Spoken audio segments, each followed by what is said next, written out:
Señoras y señores, tengan ustedes muy buenas noches. Sean bienvenidos y les agradezco por conectarse a este conversatorio organizado en el marco de la Nuit des Idées, Noche de las Ideas en el Perú, retransmitido por toda la red francesa de cooperación. Buenas noches, sean bienvenidos y les agradezco por conectarse a este conversatorio organizado en el marco de la Nuit des Idées, Noche de las Ideas en el Perú, retransmitido por toda la red francesa de cooperación presente en el país.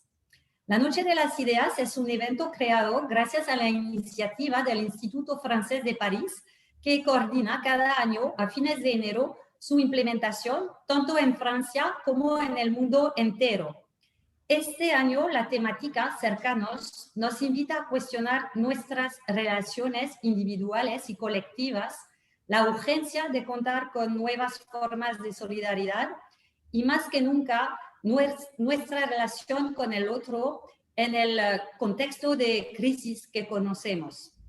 Agradecemos sobremanera al señor Alejandro Neira, ministro de Cultura, por haber aceptado inaugurar este evento junto con el embajador de Francia, el señor Marc Giacomini. Cabe remarcar que este evento se sitúa igualmente dentro del marco de la celebración del bicentenario de la independencia del Perú y es también la ocasión para cuestionarnos sobre nuestros valores comunes heredados del siglo de Lumière.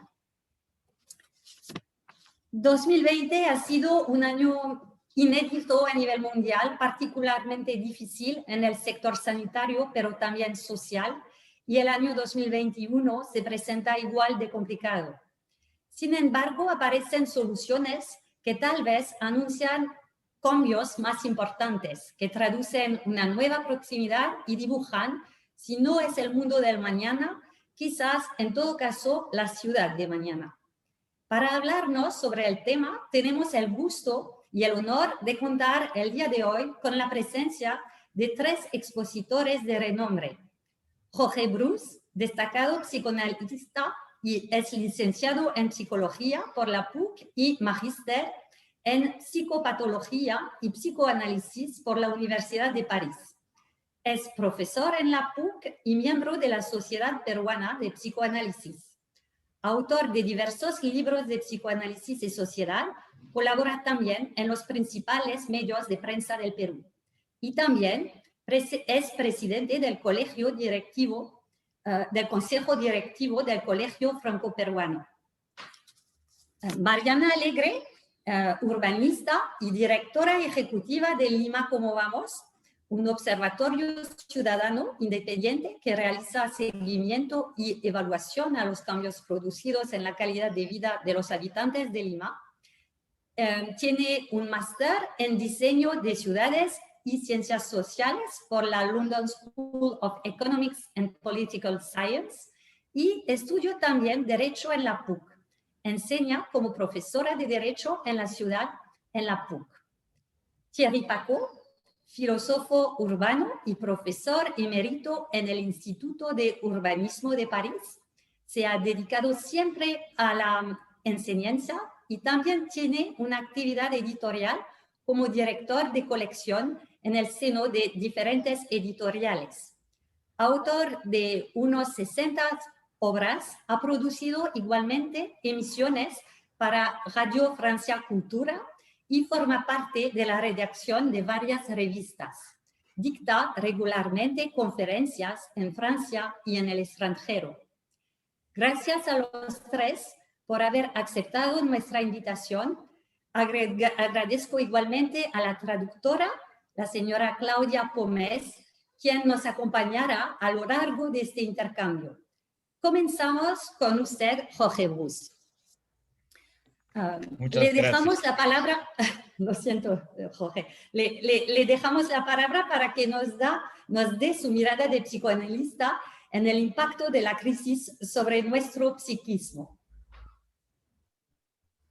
Muchas gracias, Leticia. Muchas gracias por esta invitación a la que accedo con muchísimo placer por tratarse de la Noche de las Ideas, un evento al cual yo le tengo un particular aprecio y porque además es parte del vínculo franco-peruano. No puedo dejar de notar que el día de hoy es el día en que se está dando la transmisión de mando en los Estados Unidos. Normalmente este es un evento, digamos que importante, pero que no tiene una trascendencia mundial. Este año sí. Y es un evento que da mucha esperanza al mundo entero. No voy a extenderme en esto, pero no quería dejar de señalarlo. ¿Y por qué? Porque no tenemos muchas buenas noticias últimamente. Vivimos un periodo muy oscuro a nivel planetario. Esta pandemia que se está haciendo increíblemente prolongada está teniendo efectos de enorme complejidad. Por la duración, genera lo que se llama la fatiga pandémica, que lleva a muchas personas a comportamientos que nadie había previsto, con además las consecuencias trágicas que se están viviendo por primera vez en la historia de la humanidad en todo el planeta al mismo tiempo. Hablamos con mucha facilidad de las guerras mundiales, pero nunca fueron mundiales. Siempre fueron circunscritas a las grandes potencias del mundo. Esta vez es realmente mundial la pandemia. Y nos cuestiona, nos confronta a todos y nos desafía de maneras que son muy difíciles de sobrellevar. Desde mi perspectiva de psicoanalista, por ejemplo, un aspecto que es imposible soslayar es la depresión COVID. Así lo ha llamado, la ha llamado un psicoanalista argentino radicado hace muchos años en París, Juan David Ignacio, en un artículo, en una entrevista en el Clarín, el diario argentino.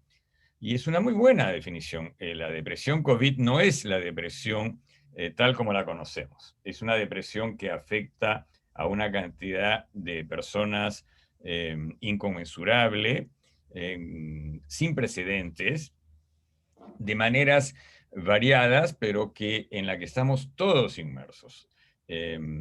Y a los integrantes de mi profesión, a los psicoanalistas, nos trae desafíos muy grandes, porque, por ejemplo, hemos dejado de ver a nuestros pacientes en los consultorios la mayoría de las veces, nos hemos tenido que habituar al teletrabajo, con lo cual hemos perdido una serie de cosas, como que todas aquellas que están vinculadas a la presencia del cuerpo, y al mismo tiempo nos ha obligado a todos a desarrollar recursos que muchas veces ni siquiera sabíamos que los teníamos, pero que tenemos que encontrar la manera de salir adelante. La falta de un horizonte, de un futuro, de una seguridad, nadie sabe cuándo va a terminar esto, nadie sabe cuándo va a durar esto. En Perú ni siquiera hemos recibido todavía las vacunas, lo cual ha traído, por ejemplo, un comportamiento que ustedes seguramente, mis compatriotas, han podido ver, que es un desarrollo sin precedentes del pensamiento mágico. Gente que comienza a aferrarse a remedios inauditos como un antiparasitario muy conocido que es la ivermectina, que se usa hace muchos años, pero para las garrapatas, no para el coronavirus. O la hidroxicloroquina, que también tuvo un gran auge en Marsella, como bien sabemos. ¿Por qué? Porque la gente está desesperada. Y al mismo tiempo también esta fatiga pandémica está haciendo que las personas empiecen a reaccionar de maneras muchas veces temerarias, trayendo las consecuencias siniestras que todos estamos viendo. No quiero únicamente dar una mirada muy oscura de algo que ya de por sí es profundamente angustioso. También hay innumerables muestras en redes sociales, se puede apreciar mucho de esto, de apoyo, de solidaridad, de ayuda, contribución, de información, ayuda en términos de medicinas, económica, y por supuesto comportamientos heroicos de personas inesperadas, las personas encargadas del trabajo médico, por ejemplo, que han además pagado un precio altísimo, muchas veces de sus propias vidas, para enfrentar esta pandemia por estar en la primera línea. Pero también, por supuesto, toda la gente que se tiene que encargar de la limpieza, del recojo de la basura, de la seguridad, de la policía, etcétera, ¿no? Pero hasta en eso la fatiga ha cobrado un terrible impuesto. Lo que eran aplausos antes a las 8 de la noche han desaparecido en el mundo entero. Ya nadie aplaude, ya nadie canta. Se nota claramente que hay en todo el planeta hay un sentimiento de desaliento muy grande, y creo que nos toca enfrentar este nuevo periodo, esta segunda ola, con todo lo que hemos aprendido y encontrar maneras de funcionar socialmente con más coherencia, con más armonía, con más integración, porque de esta no vamos a salir solos. O nos organizamos, nos unimos y nos solidarizamos, o simplemente lo que estaba mal antes de la pandemia en países como Perú va a estar mucho peor después. Creo que me quedo ahí, Leticia, para dejar tiempo a mis compañeros. Muchas gracias, Jorge, porque sí, todo lo que dice nos recuerda también cómo fue difícil 2020 y cómo también tenemos que tener esperanza para 2021, porque siempre siguen pendientes todos los desafíos y de verdad lo que la crisis fue tanta dura, afectó tanto a la gente aquí en Perú especialmente, que podría decirnos, por ejemplo, desde su análisis de psicanalista, cuáles son las formas distintas o según las categorías, cómo afectó esa crisis. Por ejemplo, para los jóvenes, para la gente mayor, para la gente trabajando, cómo se puede ver algunas formas distintas también de vivir la crisis. Antes de la pandemia, el Perú ya era una sociedad con una grave problemática de fragmentación. No somos un país, estamos llegando a nuestro bicentenario, como usted mencionó, Leticia, y no somos un país que funciona como una comunidad propiamente dicha, digna de ese nombre. Entonces, las brechas que ya estaban ahí no han hecho sino ahondarse. Las brechas entre los diferentes niveles económicos, por ejemplo, eso es clarísimo. El COVID hasta ahora ha afectado muchísimo más a los sectores más carenciados que a los sectores económicamente más privilegiados. Cosa que podría cambiar, dicho sea de paso, en el futuro, precisamente porque los sectores más pudientes son ahora los que tienen más posibilidades de contagiarse, puesto que muchos de los otros ya se contagiaron, muchísimos. Perú ha sido uno de los países al que peor le ha ido en términos relativos en el mundo. Pero es verdad, los jóvenes, por su naturaleza, por su confianza entre comillas, la inmortalidad, han comenzado a actuar de maneras muchísimo más riesgosas en muchos casos. No son los únicos haciendo. Y lo que al principio se lograba, puedo hablar por las cosas que pasaron en mi propia casa, que era que nadie salía, nadie entraba, eso ya se terminó, ya es imposible, ha pasado demasiado tiempo. Y entonces hemos entrado en lo que tendríamos que llamar una convivencia con el coronavirus. convivencia, por supuesto, muy problemática porque es muy, muy difícil saber qué es lo que va a ocurrir. Pero ya sabemos que no podemos tener lo que en un momento se pretendió, que es un control absoluto de todo esto. Hay un nivel de riesgo con el cual hay que saber convivir, no queda otra. Pero por supuesto tratando de minimizarlo lo más posible, respetando algunos aspectos fundamentales. Es bien interesante y paradójico que el concepto de distancia social, del que tanto se ha hablado para preservarse del contagio, en realidad era algo que en el Perú se venía practicando desde tiempos inmemoriales, la distancia social entre los diferentes grupos, entre los diferentes estamentos. Esto es algo que viene desde la colonia, en realidad, seguramente desde antes de la colonia, pero tenemos la evidencia de la colonia. Y claro, la otra brecha que mencionaba usted, Leticia, es la del trabajo. Hay sectores que pueden permitirse teletrabajo, lo cual les da, por supuesto, mucho menos probabilidades de contagiarse. Pero hay mucha gente que no puede permitírselo y suelen ser las personas de los sectores socioeconómicos más bajos, personas que tienen que trabajar en el campo, que tienen que trabajar en fábricas, que tienen que salir a hacer trabajos en la ciudad, y que tienen que usar el transporte público, por ejemplo. Y el transporte público es un problema gravísimo porque es un vector de contagios enorme. Está demostrado que el tren eléctrico, por ejemplo, he visto un mapa en el programa La Encerrona de Marcos y Fuentes de cómo los vectores de contagio recorren la línea del sector del recorrido del tren eléctrico. De hecho, lo que llamó la atención en ese gráfico que vi esta mañana es que en sectores de bajos recursos, que no había mucho COVID, era porque no pasaba por ahí el tren eléctrico. Mariana Alegre seguramente sabe mucho más sobre esto que yo. Pero mi punto es que, en efecto, las brechas no han hecho sino ahondarse.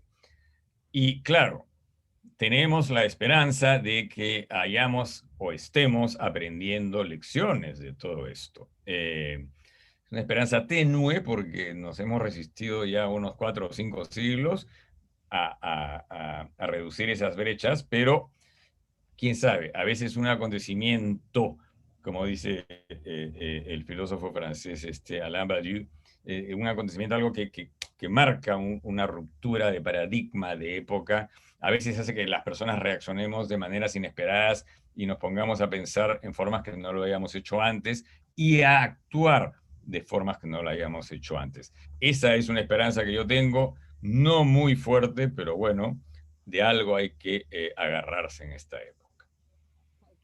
Muchas gracias, Jorge, para esta nota de esperanza y quizás para ver con usted al nivel más quizás íntimo, individual, a través de todas las vulnerabilidades también que surgieron y que desarrolló también la crisis. ¿Cuál sería, por ejemplo, su consejo como psicoanalista para cada uno cuando se enfrenta a dificultades personales muy fuertes? ¿Cuál sería el camino que tenemos que buscar en esta situación? Una de las cosas que han salido a la luz, una de las muchas cosas que han salido a la luz en la pandemia, no es que no se supiera, pero que se ha visibilizado enormemente, es una flagrante carencia en la atención de salud mental o simplemente de bienestar emocional. Ni siquiera hablemos de salud mental, de bienestar emocional. Una necesidad enorme de contención, de escucha y por supuesto también de herramientas. Y no me estoy refiriendo a tratamientos complejos, largos, profundos como el psicoanálisis. Me estoy refiriendo a la mera escucha de las personas. Y para responder a su pregunta, un consejo que me viene inmediatamente a la mente sería que este es un tiempo en el cual la escucha ha adquirido un valor mucho mayor el que jamás ha tenido. Y no tiene que ser una escucha profesional. Poder escuchar, poder tener empatía, poder tener solidaridad, en la medida de lo posible contener a las personas que están sufriendo, por las razones que fuere, puede ser porque sean personas muy mayores que están muy angustiadas, no solo con contagiar, sino con morir. Los psicoanalistas decimos que la transferencia es el mejor ansiolítico, es decir, que a veces un espacio de contención y de escucha es mejor que cualquier medicación. Y a veces basta con eso, con escuchar, contener y hacerles ver a las personas que no están solas. De ahí que para las personas que están realmente solas, sea muy importante desarrollar líneas de atención. Muchas instituciones públicas las tienen, pero todavía con muchas deficiencias. Varias organizaciones privadas, yo formo parte de un grupo, estamos trabajando en eso, en poder dar líneas de atención gratuitas, por supuesto, a personas que no tienen a quién acudir. Y aparte que se están incrementando problemas que existían desde antes. Por ejemplo, la violencia de género, que en el Perú es un problema gravísimo, con el confinamiento, con las horas de restricción, con los hacinamientos, con el miedo a salir a la calle, la violencia de género se está incrementando a niveles alarmantes. Y entonces también ahí hay que tratar de encontrar por lo menos espacios seguros de ayuda, escucha, contención. Es ahora más urgente que nunca, siempre lo fue, pero ahora es realmente de extrema urgencia. Insisto, sin embargo, también es una gran oportunidad de aprender por qué nos ha ido tan mal en esta pandemia. Y no nos ha ido tan mal en esta pandemia porque seamos un país del tercer mundo. Ese es uno de los motivos. Ruanda ha tenido un éxito fantástico en el manejo de la pandemia. 62 personas han muerto en Ruanda. Estuve leyendo sobre eso y esto se ha basado a que con el ébola en Ruanda aprendieron muy bien a manejar la pandemia y desarrollaron una serie de mecanismos de confianza entre las instituciones públicas y la gente. Y esto ha ayudado muchísimo a que, esto es una cosa que parece que mucha gente no sabe, a que Ruanda tenga un extraordinario manejo de la pandemia. No estoy comparando a Perú con Dinamarca, sino con Ruanda. Entonces, hay cosas que se pueden y deben hacer muchísimo mejor. Gracias, Jorge. Muchas gracias por esta mirada y cómo nos habló de espacio de escucha, de confianza. Ahora les propone de hablar con Mariana Alegre y como directora ejecutiva del IMA Cómo Vamos para que nos pueda dar su mirada sobre el impacto de la crisis en la percepción del espacio público de los limeños. Mariana. Muchísimas gracias por la invitación, un placer estar aquí con ustedes. Y quiero retomar uno de los comentarios que hizo Jorge sobre el tema de la desigualdad, ¿no? Y creo que justamente la palabra que podría definirnos como país pre-pandemia y que ahora es más evidente ahora en un contexto de pandemia, es que somos un país que no es justo.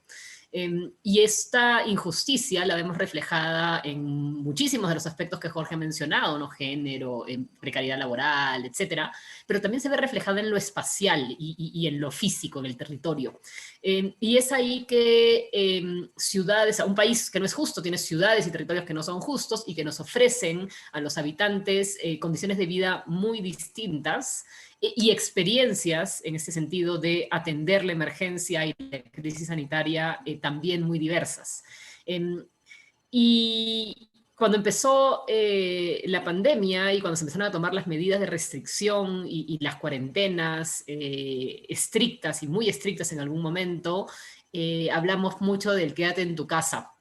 Y era más o menos ese el mandato, el eslogan, el mensaje, ¿no? Y ahí la pregunta que nos hacíamos aquellos que trabajábamos y que trabajamos en temas de ciudad era, pero bueno, ¿en qué casa nos quedamos? ¿No? Porque claro, una casa en un distrito acomodado, que tiene servicios públicos, que tiene espacio suficiente, está bastante bueno para quedarse en casa una larga temporada, pero la realidad es que la mayoría de los ciudadanos, de las ciudadanas, habitan en viviendas precarias, llenas de riesgos, ya no solamente riesgos sociales, ¿no? Como pudiera ser justamente la violencia de género, que se disparó efectivamente en la pandemia y en la cuarentena, sino riesgos de infraestructura y riesgos físicos, ¿no? Ante fenómenos naturales, justamente riesgos vinculados a la construcción, a la ubicación de las viviendas y por supuesto a la calidad de las mismas, ¿no? Ante la ausencia de servicios básicos como saneamiento, agua, luz, y en el caso, por ejemplo, de la educación, el mismo acceso a Internet, ¿no? Que no todas las familias y no todos los niños y niñas han logrado tener. Y luego de eso, en tanto se fue flexibilizando el contexto de cuarentena, pero perdón, antes de entrar a eso, el espacio público en ese momento cobró pues un valor especial, ¿no? Las personas mientras estaban en casa, encerradas, empezaron de pronto a reconocer la importancia que salir a la calle tenía en ellos, y a caminar por el parque y por las veredas, se volvía pues casi una añoranza y una nostalgia completa, ¿no? Había como ahí justamente un hervidero de emociones en torno al uso de la calle, ¿no? Lo que justamente ayuda para pensar qué tipo de espacios públicos y de ciudades queremos. Pero entonces cuando ya se empieza a flexibilizar la cuarentena, básicamente el mandato migra, aunque no se hace de manera expresa, de un quédate en tu casa a un quédate en tu barrio, ¿no? Entonces nuestros comportamientos, nuestros hábitos, nuestra forma de vivir nuestro día a día, se ve reflejado en un esquema en el que si no necesitas hacer el viaje, ¿no? Y trasladarte, no lo hagas, y por lo tanto empiezas a buscar atender tus necesidades básicas a una distancia más cercana, una distancia más compacta, ¿no? Y por ejemplo, lo que la alcaldesa de París, Anne Hidalgo, anunció en enero, prepandemia, de esta ciudad de 15 minutos, básicamente podía encontrarse como interesante y útil en un contexto de pandemia. Pero claro, las realidades son claramente distintas y en un contexto de tanta desigualdad y de tanta injusticia espacial, una lógica de ciudad de 15 minutos no resulta y no funciona porque uno de los elementos principales tiene que ver con el acceso a empleo. Y el empleo en las ciudades de nuestro país está disperso, ¿no? Uno vive en un lugar, se sube a un autobús, en el caso de la capital, viaja 2 horas y media, 3 horas para llegar recién a su destino, ¿no? Y ese tipo de movimientos y de desplazamientos que a su vez contagian, ¿no? Porque tienen en ese sentido el riesgo del contagio y del traslado del virus, no hacen ningún bien ni a la salud pública ni a la idea de ciudad ideal, de estilo pues una ciudad compacta, una ciudad vibrante, una ciudad que use la calle como parte del espacio en el que estamos. Y es así que, y regresando al tema del espacio público, la tangibilidad en esta injusticia espacial es tal que podemos ver claramente, si tomamos con una simple foto o con una simple mirada desde Google Earth, cómo hay lugares que no tienen espacio público, no tienen espacio verde, no tienen veredas ni pistas, ¿no? Versus otros donde el metro cuadrado por habitante es bastante más alto. Dicho esto, el valor que las personas le empiezan a dar a la idea de espacio público, a la noción de espacio público, es algo positivo. Es algo que hemos podido y ojalá podamos todavía aprovechar y capitalizar para llegar a un bicentenario en el que podamos tener, siquiera dentro de la tragedia, algunos legados positivos, como por ejemplo, justamente esta lógica de pensar ciudades que sean resilientes y ciudades muy basadas en el espacio público. Y eso significa redistribuir el espacio que tenemos, porque finalmente es un bien escaso, que ahora se encuentra asignado de manera prioritaria a aquellos pocos que se mueven y que son propietarios de autos particulares. Mientras que la gran mayoría que se mueve en transporte público, con la precariedad que eso implica, o aquellos que caminan, o aquellos ahora más que están usando la bicicleta, se ven pues restringidos y puestos en riesgo, ¿no? De hecho, cuando se levantaron las restricciones a los vehículos particulares, en los primeros 3 días murieron 3 ciclistas, ¿no? Justamente involucrados en siniestros de tránsito. Y en ese sentido creo que está justamente esta oportunidad, una oportunidad que nace de algo muy triste, ¿no? Que es claramente la pérdida de vidas en el marco de la pandemia, pero creo que nos trae la oportunidad de repensar las ciudades que habitamos y en ese sentido imaginarnos cómo queremos que sean en los próximos 10, 15, 20 años, ciudades en las que podamos vivir en condiciones de justicia, de igualdad, de salud, pero sobre todo de bienestar, ¿no? Que justamente es un concepto que aglutina todo eso que queremos y que deseamos para todos y para todas. Pero bueno, te dejo ahora sí para la conversación.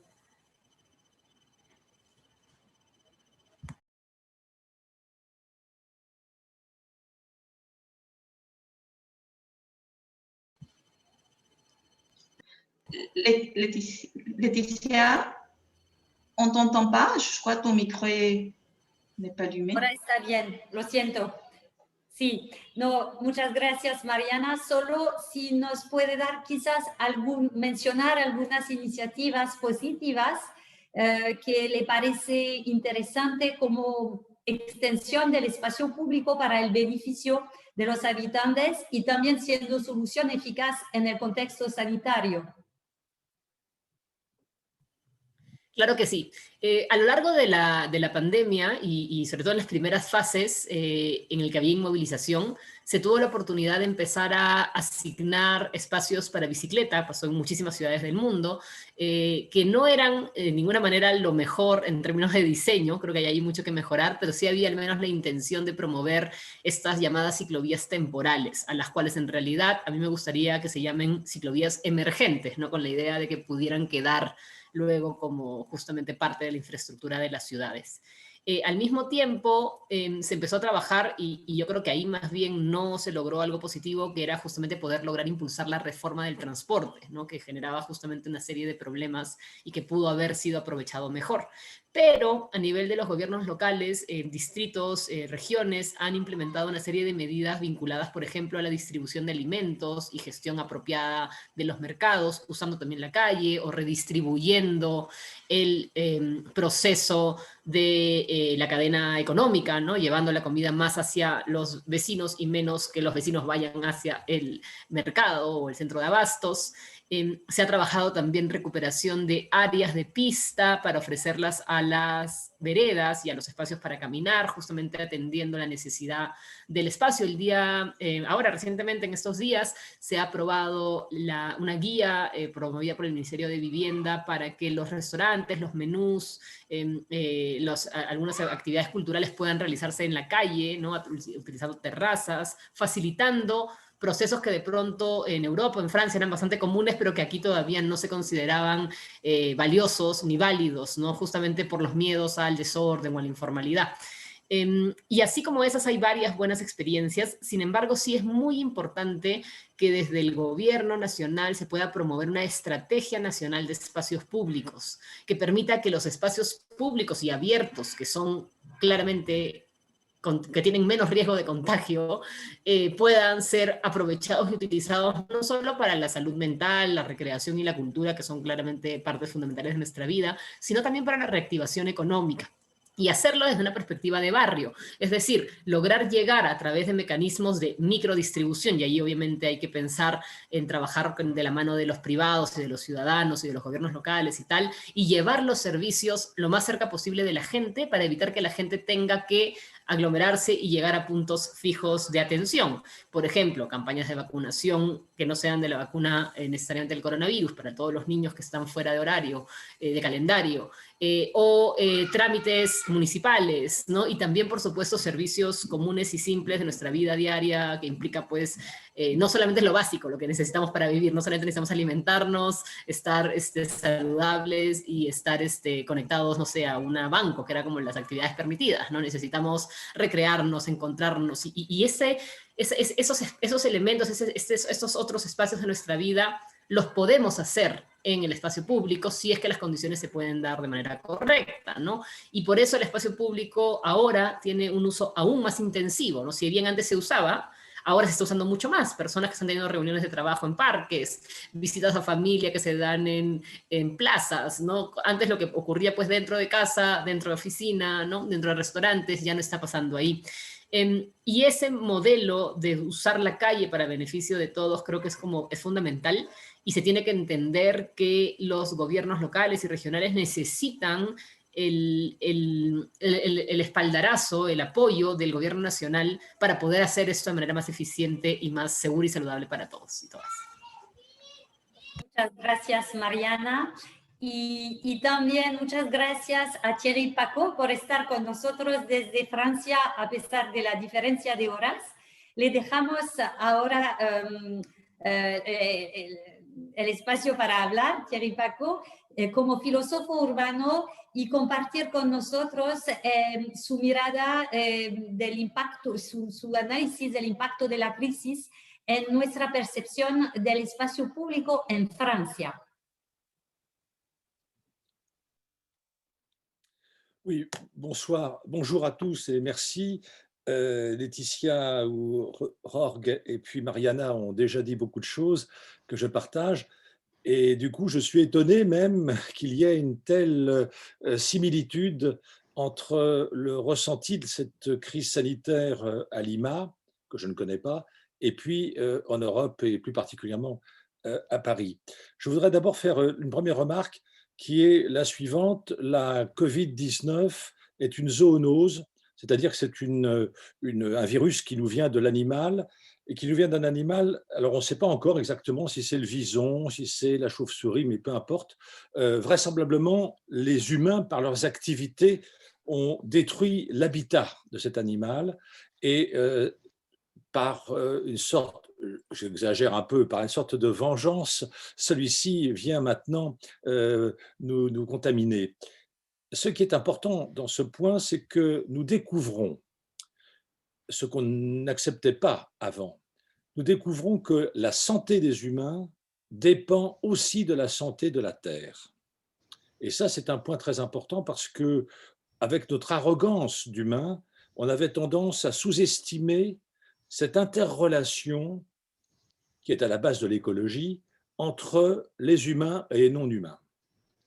Alors, la première leçon de la Covid est une leçon d'humilité parce que, à dire vrai, elle nous apprend tout ce que nous ne savons pas encore. Je laisse peut-être Claudia traduire.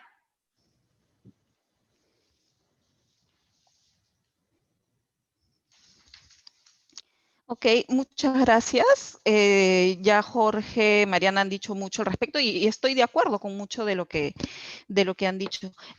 Me sorprende mucho ver tantas semejanzas, ¿no?, entre la crisis sanitaria que se vive en Lima, que no conozco, de hecho, y la que vivimos en Francia, ¿no?, en Europa, particularmente en París. En primer lugar, quisiera decir, es importante, que el COVID es una zoonosis, quiere decir que es un virus que transmite el animal, no sabemos si es el bisonte, si es el murciélago, no importa, al ser humano, ¿no? Entonces, ¿qué pasa? Que el ser humano ha destruido mediante su actividad el hábitat de este animal. Y en una especie de venganza, de repente estoy exagerando un poco, el animal nos ha transmitido este virus. Es importante mencionar que estamos descubriendo en realidad algo que de repente no desconocíamos, pero que es que la salud del ser humano depende de la salud de la Tierra. Y antes de esta crisis, el ser humano, en medio de su arrogancia tal vez, subestimaba esta relación que es la base de la ecología, ¿no?, del ser humano con su entorno.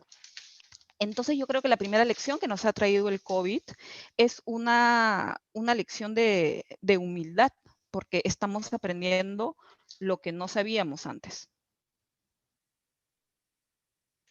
Merci. Le deuxième point est le suivant.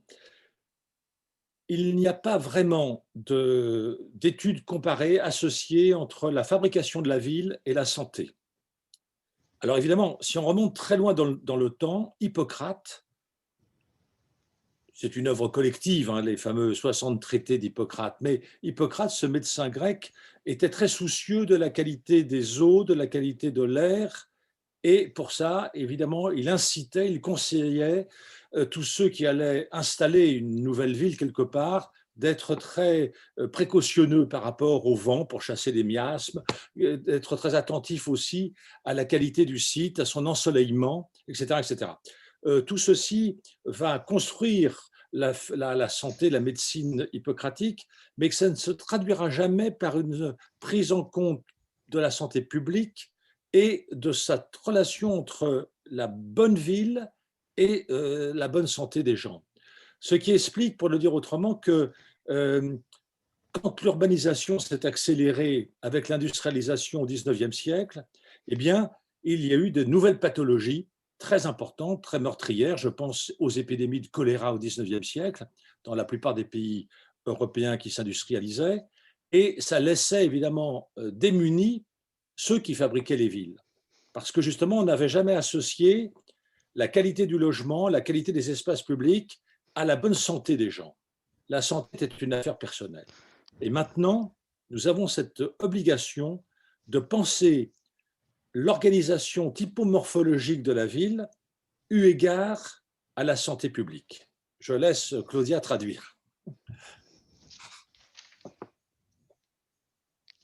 Ok, en segundo lugar quisiera decir que no ha habido todavía un estudio comparado entre lo que es la organización, la construcción, digamos, de la ciudad y la salud, ¿no? El gran médico Hipócrates, el médico griego, perdón, él aconsejaba a la gente que cuando fueran a organizar, a crear una nueva ciudad, tuvieran mucho cuidado respecto de la calidad del agua, de la tierra, del viento, si llegaba luz, cómo estaba situada. Siempre aconsejaba esto cuando se quería crear, establecer una nueva ciudad, ¿no? Todo esto no se reflejó en este tipo de medicina. ¿En qué en la medicina? ¿En qué sentido? En que no se pensó todavía en esa época en una salud pública que estuviera relacionada con la salud de la ciudad. Esto explica que cuando se desarrollaron las nuevas ciudades en la época industrial, surgieron muchas patologías y muy peligrosas, por ejemplo el cólera, ¿no? En países industrializados. Y quienes sufrían más eran los que habían estado implicados en la construcción de las ciudades. ¿Por qué? Porque la calidad del alojamiento, de la vivienda, de los espacios, no se relacionaba con la calidad de la salud personal. Y hoy sí. Hoy se tiene que pensar en una organización morfológica sanitaria de la ciudad, ¿okay? Respecto de la persona también, para que se logre un estado de salud pública.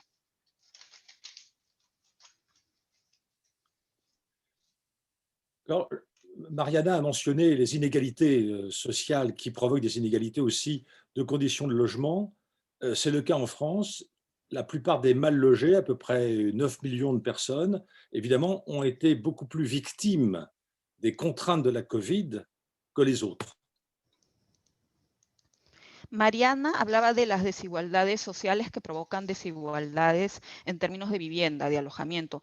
Y en Francia ocurrió lo mismo. En Francia casi 9 millones de personas que tenían un acceso al alojamiento, a la vivienda muy pobre, fueron víctimas de los efectos del COVID. Jorge, alors je prononce mal votre prénom, mais bon, a très justement mentionné un point avec lequel je suis tout à fait d'accord, c'est la sous-estimation de l'importance de la confiance. C'est-à-dire que nos dirigeants ne font pas assez confiance à la population. En France, on nous a infantilisés. C'est-à-dire qu'on nous a rendus totalement dépendants d'une autorité médicale qui elle-même était très hésitante.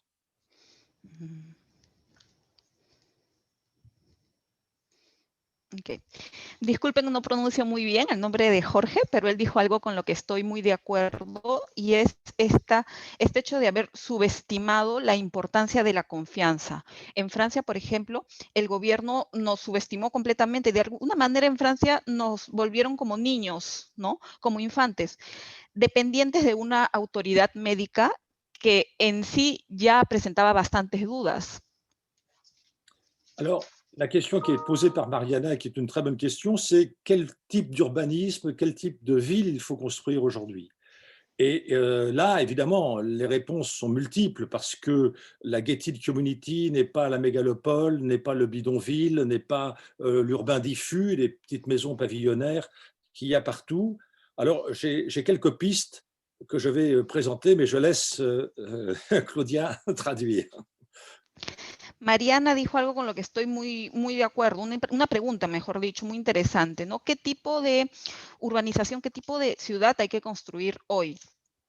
Y la respuesta es múltiple, ¿no? Porque tenemos las gated communities o vecindarios cerrados, ¿no? Con rejas, que no es lo mismo que una urbanización difundida, que las megalópolis, que el incremento de los asentamientos humanos. La respuesta es múltiple en realidad. Y vamos a ver algunas pistas al respecto. Il faut revenir à des villes piétonnes, à des villes où on peut accéder à son travail et à ses diverses activités à pied. Alors, la Covid a montré que la peur de la contagion dans les transports en commun font que les gens privilégient la marche et le vélo. Mais, attention, en 35 ans, la marche et le vélo, dans les déplacements urbains en France, ont été divisés par 4. Donc, lorsqu'on nous dit « Ah, les Parisiens prennent la bicyclette », mais c'est toute petite partie, parce que la conception globale des circulations est encore massivement dépendante de l'automobile. Okay. Yo creo que debemos pensar en una ciudad peatonal, ¿no? Donde la gente pueda acceder a sus lugares de trabajo, a sus actividades a pie. Con la aparición del COVID, la gente ahorita prefiere, mejor dicho, trata de evitar el transporte público, los transportes públicos, para favorecer más bien el hecho de caminar o de desplazarse en bicicleta. Pero algo muy importante es que en 35 años los desplazamientos urbanos en Francia en bicicleta, por ejemplo, se han dividido entre cuatro. ¿Esto qué quiere decir? Que cuando yo escucho que dicen, pero los parisinos se desplazan en bicicleta, en realidad estamos hablando de una muy pequeña parte de habitantes, porque la concepción del transporte, por lo menos en París, es muy dependiente de los carros particulares. Alors, je crois que la ville, je suis étonné d'apprendre que vous connaissiez l'existence de cette notion de la ville du quart d'heure.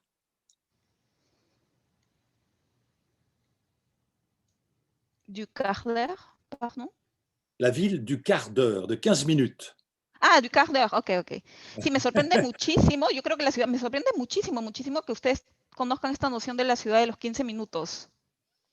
De lo que habló Mariana. J'ai publié dans la presse plusieurs tribunes pour critiquer cette bêtise. C'est de la communication pour la ville de Paris. Ce n'est pas sérieux, évidemment. La ville est faite de temporalités qui s'entremêlent en permanence. Et évidemment, ce serait absurde de dire qu'il faudrait avoir tout à proximité de quart d'heure. C'est possible pour les plus nantis, pour les privilégiés, mais pas pour ceux et celles qui, évidemment, sont éparpillés comme ça sur l'ensemble du territoire. Mais le temps passe, je dirais...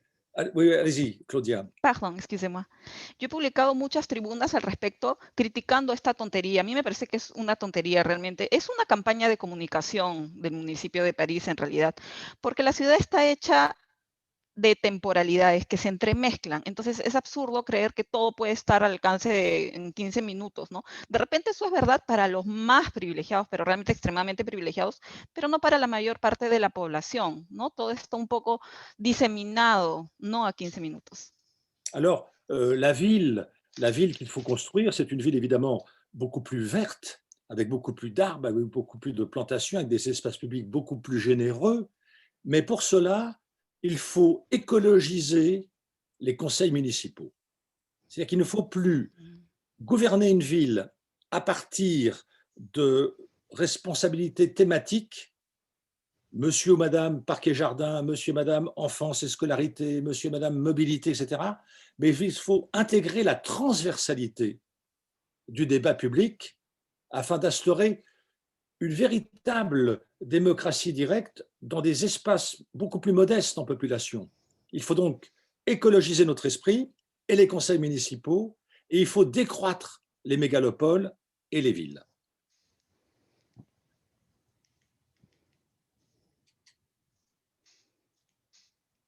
Okay. Es necesario construir ahora una ciudad mucho más verde, con muchísimos más árboles, con muchísimos más espacios públicos que sean mucho más generosos.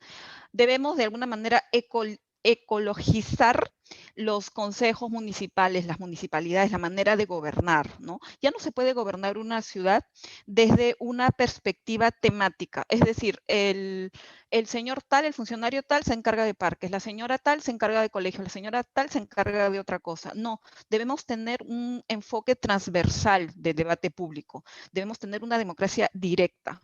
Hay que ecologizar este debate y sobre todo hay que hacer que las ciudades, las megalópolis de alguna manera se reduzcan. Muchas gracias. Merci. Le dernier point, parce que j'arrête là, vas-y, allez-y, oui, oui. Muy bien, No, por sí, favor. gracias. No, Sí, por favor. vous pouvez continuer. Ah, pardon, non, sinon, oui, oui, non, juste une remarque, parce que c'est le sujet de la nuit des idées, c'est le proche. Et je crois que nous sommes vraiment en train de remettre en cause cette notion de proche avec les gestes barrières, le port du masque, toutes les interdictions de protection qui évitent des rassemblements.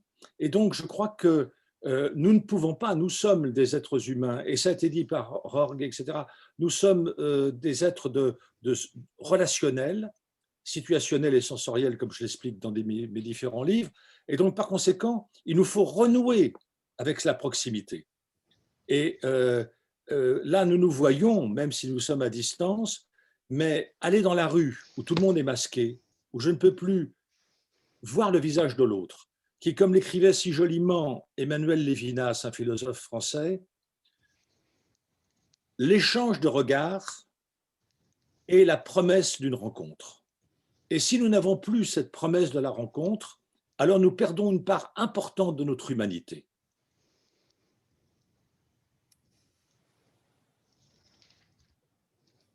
Ok.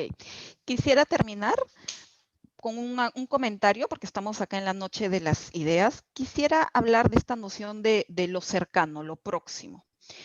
Yo creo que esta situación está haciendo que cuestionemos nuestra noción de lo cercano. ¿Por qué? Porque con todas estas medidas de prevención que tenemos, el hecho de llevar la mascarilla, tantas prohibiciones que hay para que la gente no se reúna, ¿no?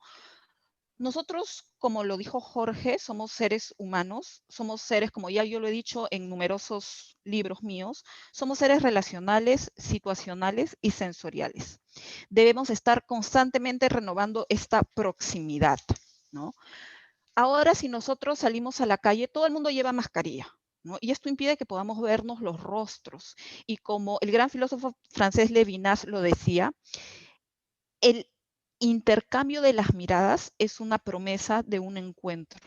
Y si esta promesa del encuentro ya no existe, entonces perdemos gran parte de nuestra humanidad.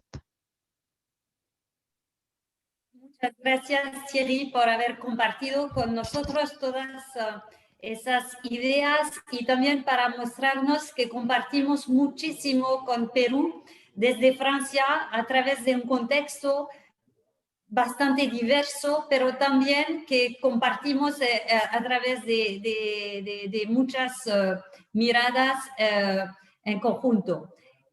Bueno, quizás para concluir y tener también algunas esperanzas para el año que viene, si nos podría dar cada uno un símbolo para usted de lo que observaron o que observan ahora de nuestra capacidad de resiliencia o de empatía, como lo mencionó también Jorge, traduciendo esa nueva cercanía que vivimos y que nos puede dar esperanza para el futuro. Le dejo la palabra, por ejemplo, a usted, Jorge.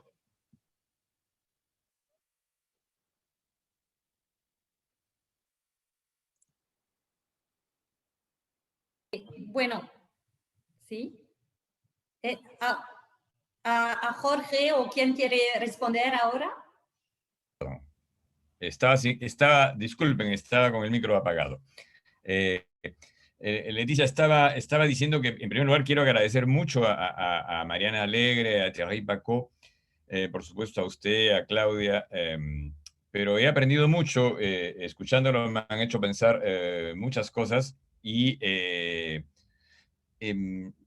creo que esa es una de las grandes enseñanzas, uno de los grandes aprendizajes de este periodo tan duro, pero que tiene un germen de esperanza, sin duda alguna.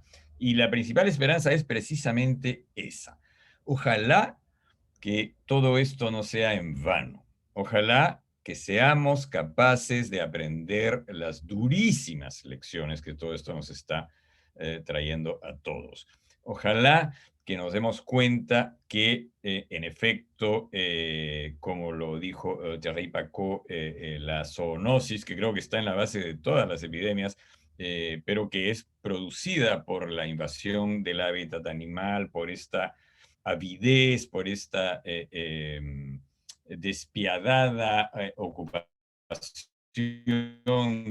del, del, del espacio, por ejemplo, en la Amazonía. De nuevo, que me da mucha esperanza, que el gobierno anterior, el señor Trump, precisamente predicaba que no había ninguna preocupación respecto de la ecología, ni el cambio climático, ni el calentamiento global, lo cual es, viniendo de una potencia tan grande, sencillamente aterrador. Yo creo que la pandemia lo que nos puede estar enseñando es algo fundamental para los psicoanalistas, es que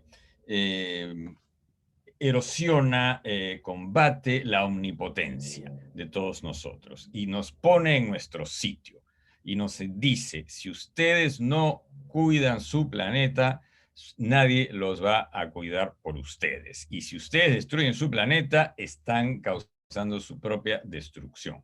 Y esto no es un discurso ecológico vacío.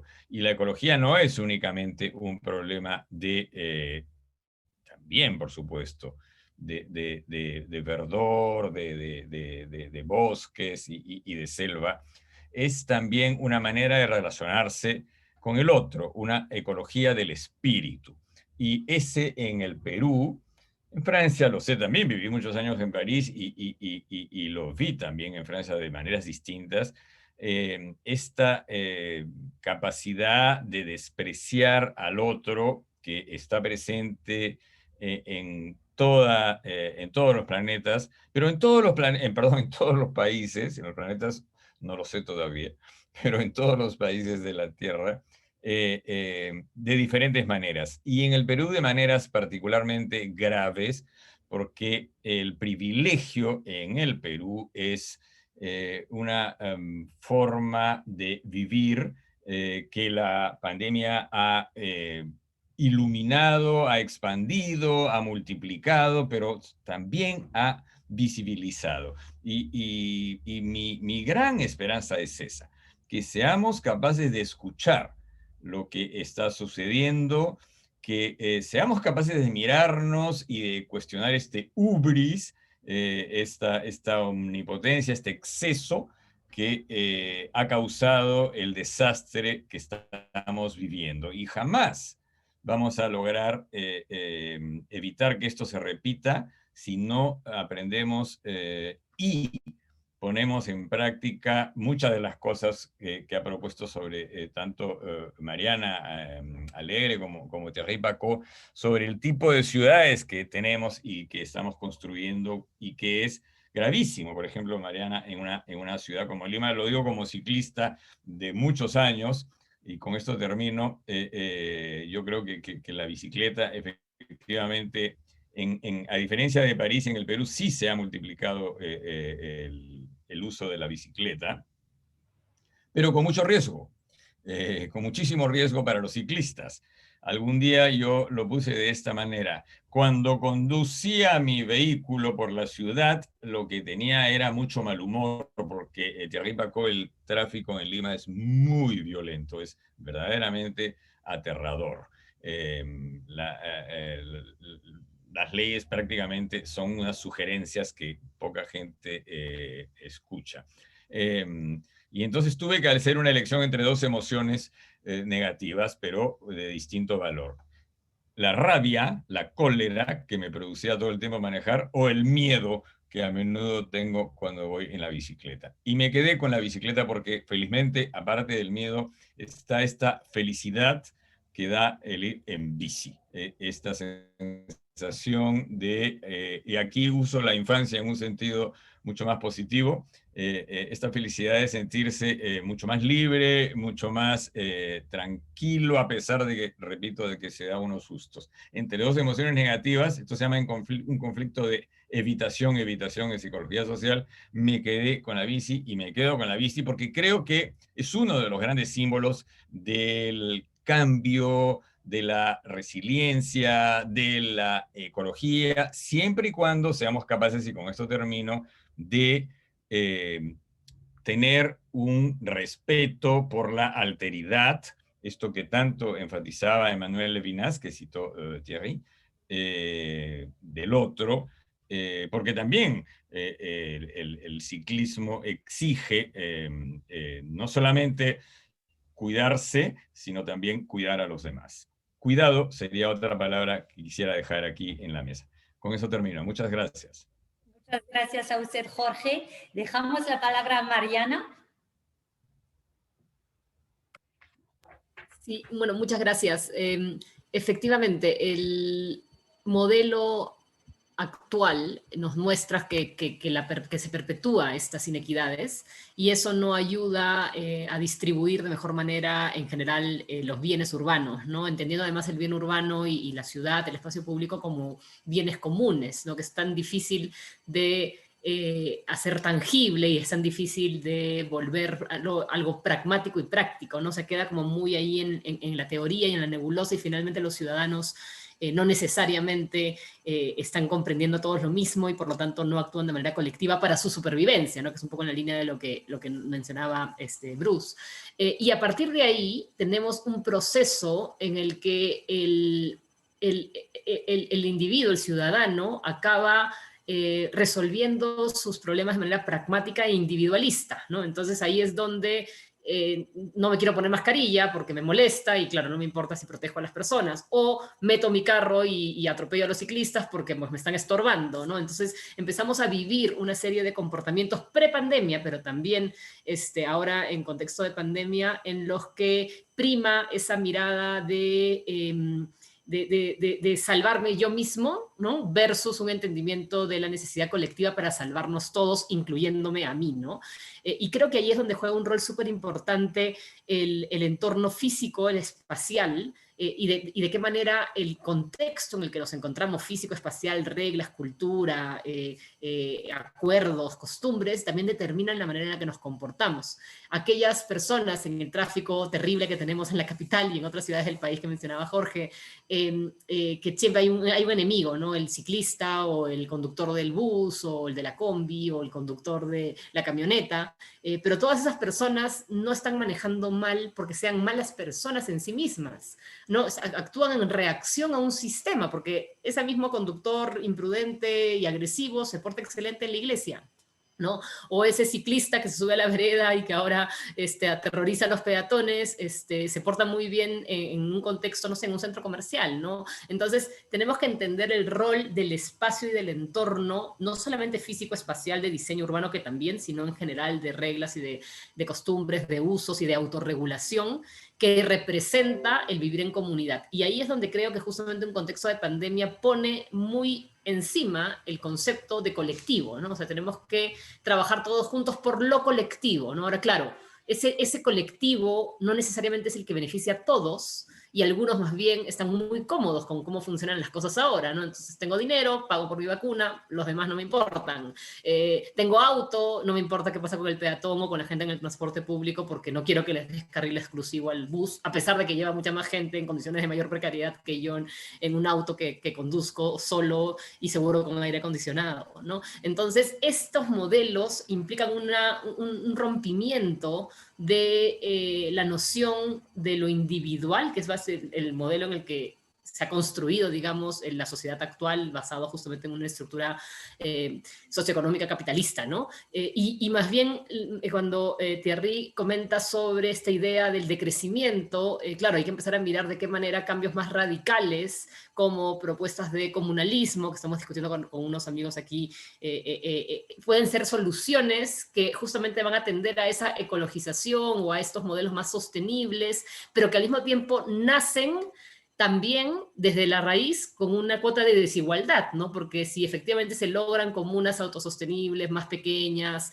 más reducidas, donde el bien común y colectivo esté más organizado y sea como más feliz o más claro, pues igual tienes una diferencia y una desigualdad clara en función de la ubicación territorial en la que te encuentras. Si estás más cerca de un acceso de agua o no, vas a tener un poder sobre otros y que luego seguramente se va a contagiar del modelo nuevamente de intercambio y de valor económico, y por lo tanto otras son dependientes de una de estas columnas más poderosas y volvemos a lo mismo, ¿no? Entonces, ¿cómo hacemos para romper desde una perspectiva territorial urbana, desde una lógica común o colectiva, un escenario en el que pareciera que vamos a regresar a pisarnos la cola, ¿no? En el sentido de el retorno a esta idea de lo individual por encima de todo y al sálvese quien pueda sin importarme los demás. Esas serían como mis reflexiones en torno a esto. Muchas gracias, Mariana. Y ahora dejo la palabra a Thierry Paco para darnos sus palabras de conclusión. Voilà, je suis d'accord avec évidemment les deux intervenants, bien sûr avec Aurore, parce que j'écris depuis longtemps sur le ménagement et donc le prendre soin. Alors je suis tout à fait en phase avec lui, et de la même manière, je pense qu'il nous faut repenser une autre ville, un autre urbanisme qui ne repose plus sur le productivisme, c'est-à-dire sur le toujours plus, mais sur le toujours mieux. Et donc, pour conclure, moi, je dirais que la crise sanitaire, avec le télétravail, avec les files d'attente, avec les barrières, les gestes barrières, etc., nous fait prendre conscience d'une nouvelle temporalité. Et je crois que ça, c'est un point très positif. Et le fait d'aller à bicyclette, évidemment, c'est un autre temps de transport que quand on est en train de courir dans le métropolitain, etc., etc. Donc, je crois qu'il va falloir réconcilier nos temporalités qui s'inscrivent dans des territorialités. Et ça, c'est le point pour moi le plus important. C'est que je pense que l'issue positive, mais ce n'est pas du tout gagné, de la Covid serait que chacun redevienne ou devienne l'ami du lieu. C'est-à-dire qu'il faut qu'il y ait une topophilie qui s'articule avec notre propre chronobiologie. Alors, évidemment, si je prends l'exemple de Paris, ça veut dire qu'il y aurait des décisions politiques très fortes. Arrêter le Grand Paris Express, qui justement multiplie les temporalités de déplacement, et arrêter les Jeux Olympiques de 2024 avec toutes les constructions en béton qui vont plomber considérablement cette ville. Alors, je pense que là, évidemment, j'ajoute un acteur qu'on n'a pas mentionné, aucun de nous trois ne l'a mentionné, c'est le système économique. Et le système économique, il ne va pas baisser les bras. On va découvrir vraisemblablement qu'il va tirer son épingle du jeu au niveau des laboratoires qui vont gagner énormément d'argent avec le vaccin. Et puis, on va voir que la reprise économique, parce que la crise va être sévère, la reprise va reposer à nouveau sur le tout béton, sur le tout automobile. Alors, vous voyez, c'est encore une fois un combat qu'il va falloir mener, celui de ce que j'appelle une écologie existentielle, c'est-à-dire cette manière d'être au monde avec autrui et être capable d'être dans une société du partage, c'est-à-dire de l'écoute et puis de la confiance. Voilà, merci.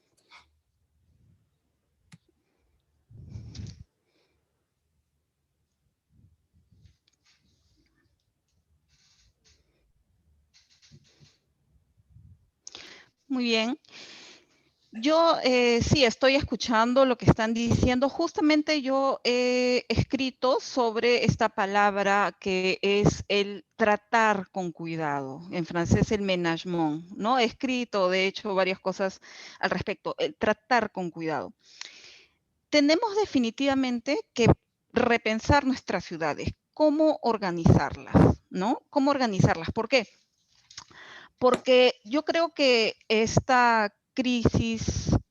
con esta crisis sanitaria que estamos viviendo, tenemos el teletrabajo, ¿no?